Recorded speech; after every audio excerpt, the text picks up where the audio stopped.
Now, the UK is facing the biggest asylum shake-up in a generation as the Home Secretary vows to end the country's golden ticket asylum rules. Under Shabana Mahmood's migration crackdown, refugee status will be temporary and people will have to wait 20 years before applying for permanent settlement. Ministers say the overhaul will cut incentives to come to the UK and speed up removals. Sounds marvellous, doesn't it?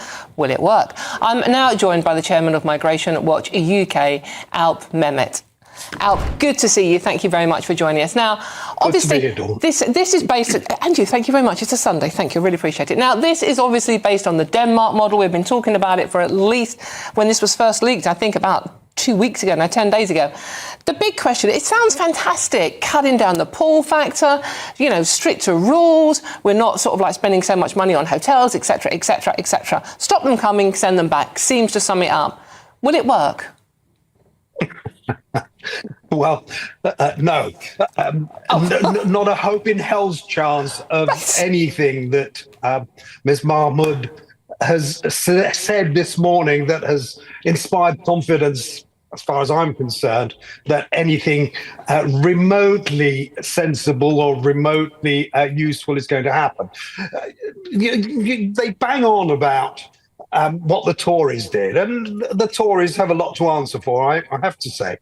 However, this one is straight out of the Boris Johnson playbook. Right. You'll remember that Boris was talking endlessly about the Australian type of points-based system. Of course. He kept pointing to something that worked. He kept pointing to tough action taken by the Aussies, and we were going to do the same. In the event, nothing like the Aussies was what turned out, what the Aussies did. So I've absolutely no confidence at all that they are going to do what the Danes are going to have been doing. And let me also add that the Danish way of doing it has sort of worked, but it's not perfect by any means.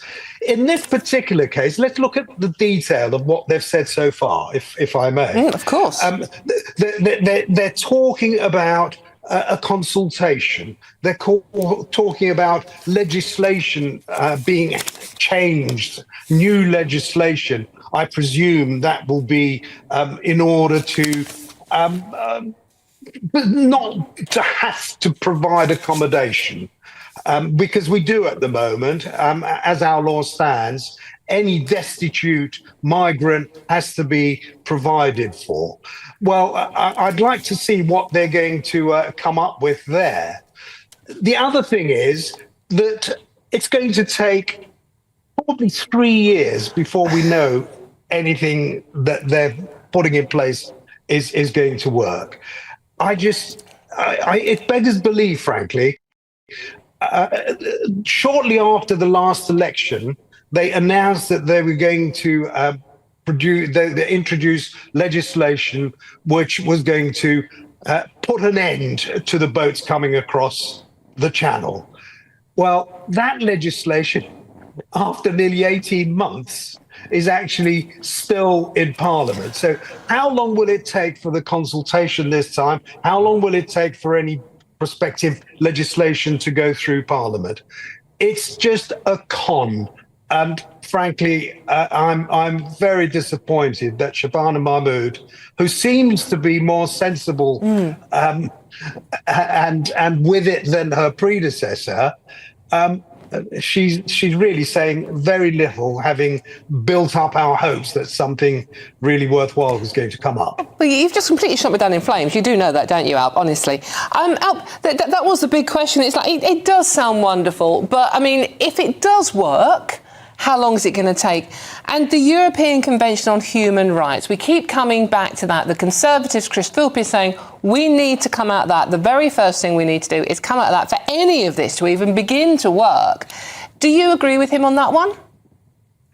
Well, Chris Philp is saying what I've been saying for some time, actually, but I do agree with Chris Philp. Yes, well done, Chris. However, what we're talking about is pulling out of the ECHR. And that's what Chris Philp is saying. That's what a lot of us have been saying for a long time. That is not what Shabana Mahmood is saying.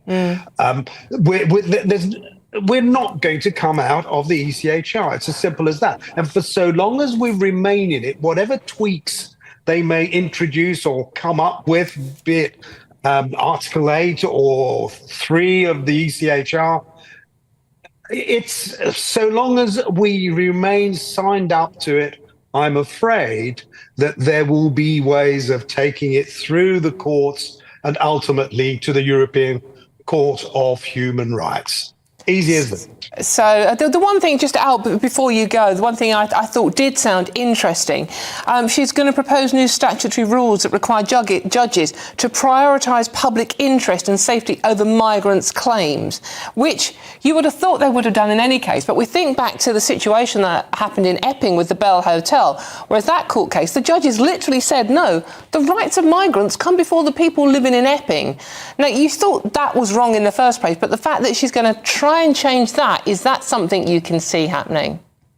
No, it's not, is it? I wouldn't hold my breath, is the way I would put it. Yeah, our judges are independent. And so long as our law remains substantially as it is, they will interpret it independently in the way they think it should be interpreted, rightly or wrongly.